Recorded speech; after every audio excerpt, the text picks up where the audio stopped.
It is such a pleasure to be here. I am particularly excited to be talking to TEDx Santa Barbara as I am on a personal mission to really bring better teams and better leaders to organizations. And there is such a need for people to feel connected and to feel empowered about the work they do and to look forward to work and who they're working with. Um, and I'm privileged to be privy to some research that really helps make that happen. And I hope to share that with you today. Before we get in, I've got a bunch of questions for you, but I'm curious, what was it that got you interested in this deep study of teams? I love the spark. What was the spark that got you going? You know, it was, I have to say, I fell in love with teams in a human form of a guy named Blair Miller, who went out on a blind date with me and was a team building expert. And when he said, "Hey, would you like to attend a 5-day conference and learn about creative problem solving?" I was like, "I'll follow you anywhere, sure." And I ended up in Buffalo, New York, and spent 5 days learning creative problem solving. As a writer at the time, I Mm, thought, I'm not sure I really need this. You know, I kind of do this. But as soon as I heard what these guys were talking about, the information, the way the uh, problem solving frameworks that they used to create a common language so people could suddenly not only create, but co-create. It was an mm, mm, incredibly powerful thing. And I left there thinking, you know what? This should not be stuck in the ivory tower where it was. It was a course run by the State University of New York. I thought, you know, somebody should really take this on the road. Somebody should really deliver this to people and teams around the world. And at that point, 30 years ago, I didn't realize I'd appointed myself to that role, but over time I realized this was my life's work. This is something I felt incredibly strongly about, a good idea worth spreading. That's a great answer to that question. I don't know how many of us who are listening know why we're here on the planet, and to figure out your purpose and then to be able to execute it and stay with a smile. I love. We have a thing around here which we don't do New Year's resolutions. We name our year. So we pick a word and we name our year, whatever that thing is. And it's a thing we want to do better at or we want more of. And then we test everything we do against that word. And interestingly enough, for the last 4 of the 5 years, one was just called team. I was craving team because it was during COVID and I was just craving team. The next one was co-create, Mm. which I love that. And the third one was collaborate. And so I think there's a common theme for me, which is why I resonate so much with what you're talking about. You know, there's this misconception that some thinking styles are more conducive to leadership or creativity than others. And I'm curious how your framework addresses those misconceptions and what your research shows about the true impact of diverse thinking styles on team success. I think diversity is in the zeitgeist right now. We talk about diversity a lot, but I think of diversity as in terms of thought as well. That gets added in. So I'd love you to go long on that answer if you don't All right, mind. I'll go along. And I guess to sort of create some kind of frame for that, I'll start at the very beginning, which is a team is a group with a goal. Mm, And to achieve a goal, they have to contribute to overcome the challenges that get in the way. Those could be opportunities that need to figure out how to get, and they could be problems they need to learn how to solve. But essentially, when you boil down what is teamwork, it is in many regards solving problems together. And good teams know how to solve problems together. But if you've ever been in a group that isn't a good team, you know how hard that is, you know how frustrating that is. Um, whether you're on the team or whether you're leading it. You know, you get bogged down by misinformation, miscommunication, misunderstandings, Miss Drama, Mr. Drama. You know, it's a miserable, nothing worse than a bad team, but there's nothing better than a good one. And I think research shows that, we tend to think, hey, we'll find leaders who are high performing individuals and they will naturally lead high performing teams. That'll work great.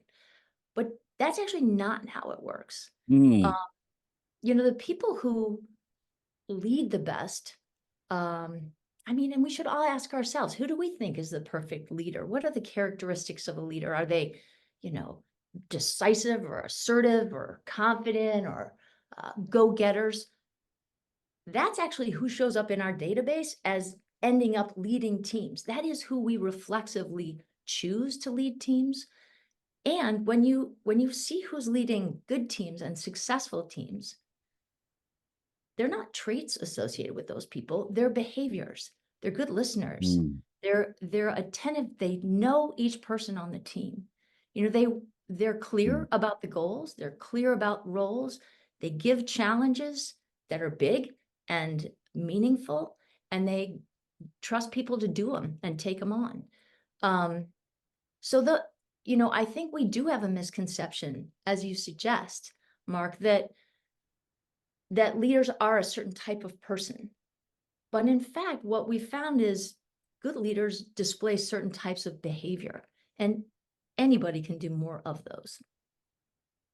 One of the things that I've always thought interesting is that I know about teams is there has to be a leader of the team, and that there seems to be a thinking that no, we all got to get along and we don't have to have a leader and we have to. I would love your thoughts on that. Though I did lead the witness a little, Your Honor. Fair enough. Well, I feel like the only way to answer that, there's no right answer to that question. There's only sort of the description of the dynamic going on with that. There is what you might call a polarity. Instead of designing it as okay, here's a spectrum. Are you team led or are you leader led? Pick somewhere on that spectrum. I Hmm. feel like Hmm. we're better off thinking of it as both are good, both are important. Those are poles where you want the upside of the team self-directing, but too much of that ends up with, people getting lost, people going their own ways, people wandering into the wilderness. So you want more leader-led, you want more sort of directive leadership. And that makes the roles clear, makes the assignments clear, gives people a clear indication, are they doing the work they are supposed to be doing, Hmm. gives people a sense of accomplishment because they know they did it. And it creates a safety that's really important for, team performance. But too much heavy-handed leadership on top, you end up with teams that are rigidly controlled, with people who feel like they're being micromanaged. So instead of picking one, I feel like we need to get elegant about moving back and forth and getting the upside of both those things, and I recognizing love that, that. at any time, a team is somewhere on that spectrum. And are you in the right spot? Do you need more Hmm. of one or the other? You write about this thing called thinking profiles, and I've not really heard that phrase before. Why don't you help us understand that? You know what? I had never heard of that phrase until it was really invented in the 1990s. And Oh, it was invented by a guy named Gerard Puccio, who's a PhD, and who is now a distinguished professor at the State University of New York. But he was teaching creative problem solving. In fact, he was one of the guys who was teaching the course that I first attended. And over time, he noticed that as he would teach different tools through the process, some people would light up, or that's the same tool. Some people were like, oh, I hate that. And he began to wonder, I wonder if you could measure that. I wonder if that uh-huh. difference in affinity is something you could measure. And it took him 6 years and six Okay. iterations of this assessment. He'd written a book on assessments. He knew his way around assessments, but he really wanted to understand where people's energy was in the creative problem solving process. Mm, So that was his gig. And he never wanted to measure how good you are at the types of thinking. He wanted to measure how much you like them. So he wanted to measure style, not Huh. capacity, sort of preference, not ability. So what he designed was an assessment. He called it the Foresight Thinking Profile, and it is a scientifically accurate measure of thinking preference. And I should add one thing to make sense of the context here. He also sort of broke down the creative problem solving process and recognized in that process, there are four really distinct Hmm. types of thinking that happen. And in fact, they're the same four types of thinking that happen in any complex problem solving process. If you're doing design thinking or human centered design or Six Sigma or Agile, like there are four really consistent types of thinking you need to call on. And you'll know them when I tell you because you'll think, I do that. And I hope you do that. But they are to clarify. First, you clarify the problem to understand, like, what problem am I trying to solve? I Mhm. got to get the facts, the information. Mhm. I got to get clear on solving the right problem. So that's one. The second one is once you've clarified, you have to get ideas to solve it. So that's a whole different type of thinking that uses your imagination and powers up your like possibilities. You want to be original and do something no one else has done.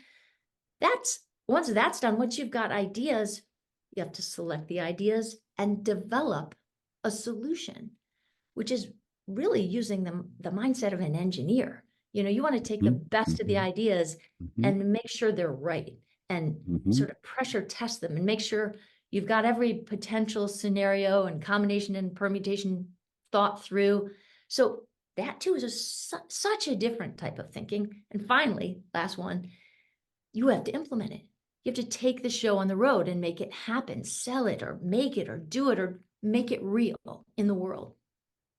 And it's when you put those four types of thinking together that you get kind of this universal problem solving process and you can consistently get home run solutions when you do all four types of thinking, which is very I'm cool. I am so thrilled to hear that, and that it validates the TED Talk I did and at Fargo in 2018 called "See What You Think."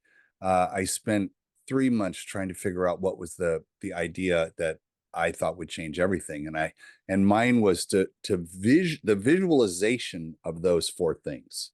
So I add a layer on that, which is, you accept the problem, you dive in and discover to understand, you then dive in and discover is like what are all the things to your point, the brainstorming part, but then I call it cluster the chaos. Okay, let's now where do all those buckets go? And then last one's make a map. Okay, well, where do I want to be? And I move everything over and I do it all. That's how I've been solving problems for 40 years. And it's so interesting to hear these 4 types because over and over and over again, those are exactly the things you need to do. I'm curious, because you've worked with so many teams. Um, I'm curious, let's talk about the person who says, I just couldn't do that in my company. Like, that's just not going to work. I'm sure you've gotten those. No, we're not like that. This is how we do that. Tell us a story of how you got someone on the other side of Well, I was called in at one point to work with a team that had some difficult people. that. Hmm. And so we ran the foresight thinking profile, and everybody on the team took the profile, 12 of them. And they were a team of nurses whose job was to understand whether people would qualify for certain treatment. So Oh, all of their job was really clarifying. They understood the patient, what the symptoms were, what the prognosis was, what the appropriate, treatment was. Sure enough, on this team, 10 out of 12 people had a high preference to clarify. They like to clarify. Perfect fit for that job. No surprise. It was also no surprise that the two problem people had a low preference to clarify. And in fact, one of them liked to ideate. And they said, she's always disrupting things. She said, we're just down the path, just about finished. And then she has an idea that makes us go backwards and start again. And sure enough, like that was her trying to contribute to the team.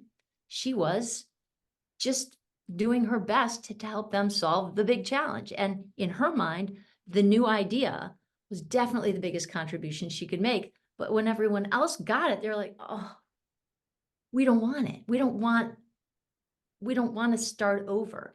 So learning this language, we had them all in there. This was a remote team. So they had just been put together. They were really storming. It was really not a good situation. And the first time they are together in person, we did this workshop and talked this through and surfacing that insight. They're like, everyone's like, oh, I get it. I see why she's doing what she's doing. And I said, I have a preference to ideate too. Gets me in real trouble. But because I know it, I surface it when it comes up. I will say to people, hey, this is just an idea. We don't have to do it. I'm the leader. So I say something, people are like, what? We have to do that? So now I preface everything with, this is just an idea. We don't have to do it. It might work, it might not, but let me spitball it. And I said, maybe you could do that and use that language for your team so they could push back and say, hey, Mm, maybe not an idea right now. Maybe hold that idea for next time. mm, But she was in a position of authority and what she said went. And so when she was just coming up with ideas, everybody else felt like they had to scramble and accommodate. So that kind of really simple fix, understanding yourself mm, that you're going to do that, and then understanding your team, what they need, and then understanding really the third part, which is the challenge. What does the challenge need? What kind of thinking is necessary here? And maybe ideation isn't it right now. So I feel like that was an untie for that team in a really simple way. Sarah, thank you so much for helping us understand teams because we all work on them and we all interact with them in one way or another, whether we're, coaching field hockey or we are working with nurses or whatever. Thank you so much for joining us at TEDx Santa Barbara. It's been such a pleasure. Thanks for having me.